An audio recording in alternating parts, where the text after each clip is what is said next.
Magandang araw po, welcome po sa aking channel, Lobnoy TV. Patalas sa 10.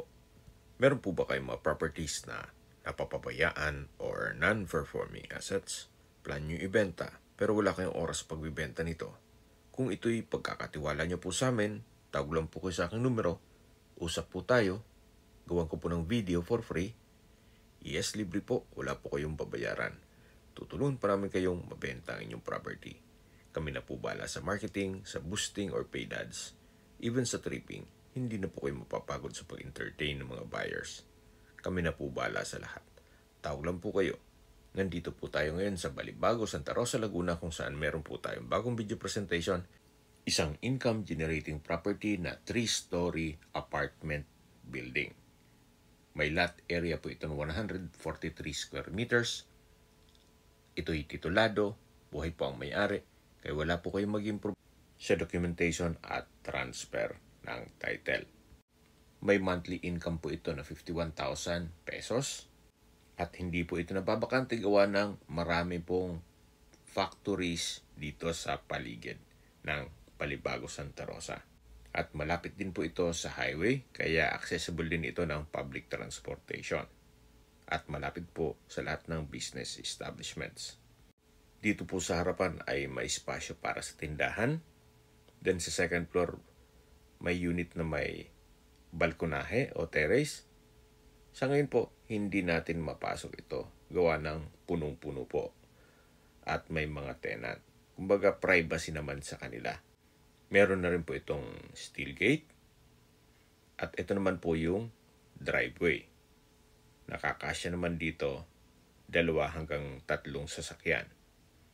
Dito po sa ground floor ay may 3 pinto. Hanggang sa dulo po yan. Pasensya na rin po kung medyo makalat at biglaan din po itong pag-video shoot. Hindi po naabisuhan ng mga tenant. At yung iba po, mga tulog pa, gawa ng night shift. So ito po yung hagdan.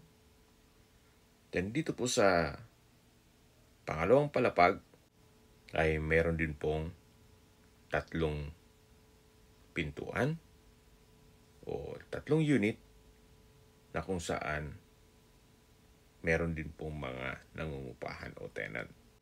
Ito naman po yung hagdan papunta dito sa 3rd floor kung saan itong buong 3rd floor naman ang pinapaupahan. Kung hindi po ako nagkakamali, 12,000 po ang upa dito.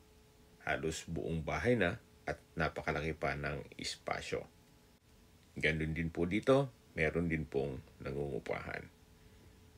Kaya paumanhin po kung hindi natin ma-check yung loob nitong mga apartment.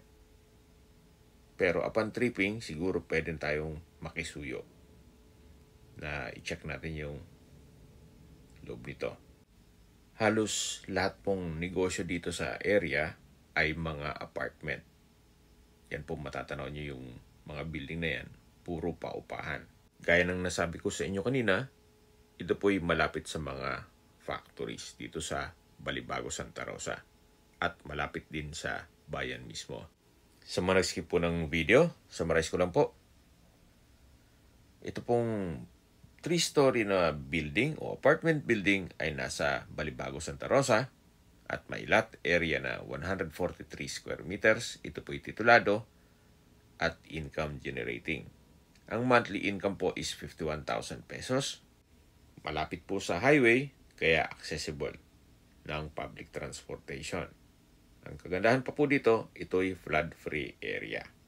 Sa distance, location at travel time portion na po tayo.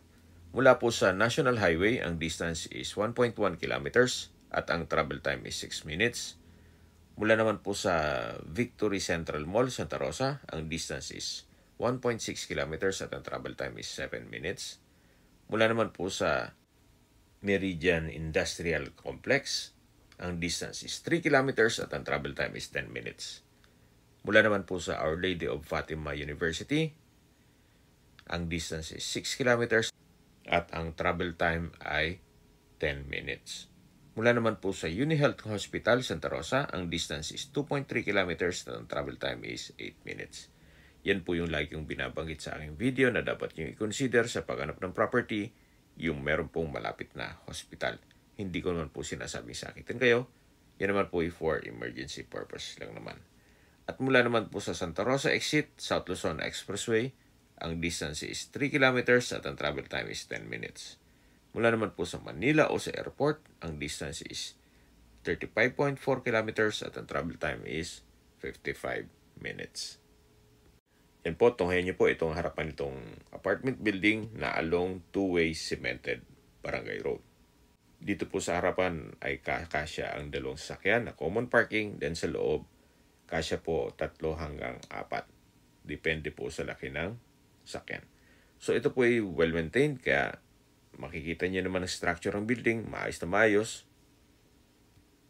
Halos wala rin kayong papagpana dito. Kung meron man, siguro retouch na lang ng pintura. Okay, sa presyo na po tayo. Binibenta po ito ni owner sa halagang 10.5 million pesos. Kung may mga katanungan po kayo, tawag lang po kayo sa aking numero. At sa mga kababayan naman natin nasa ibang bansa, meron din po akong Telegram. Sa mga iPhone user naman, may iMessage. Meron din pong Imo, Skype, Viber at WhatsApp. Same number lang po, 0917-316-3399. Sa mga nagtatanong naman po ng aming Facebook, meron po aming Facebook page na Nov9TV at Facebook Reels Video. Meron din pong TikTok at Instagram. May ibang YouTube channel po kami gaya ng The Nov9TV channel at Nov9TV Listings. Sana po naibigyan nyo ang aming video presentation. Paki-like and subscribe na lang po sa aking channel para ma-update din po kayo sa aking future listings. Kung sakali po hanap nyo yung mas malaking sukat ng lupa, meron din po kami ibang listings na pwede nyong pagpilian. Huwag po kayo mo at willing tumawag sa amin, then let us know your budget para malaman namin kung anong property pwede namin ilok sa inyo. Sa lahat pong viewers, subscriber at nagtiwala po sa amin, salamat po sa suporta. Ingat po kayo lagi at yung pamilya. Maraming salamat po.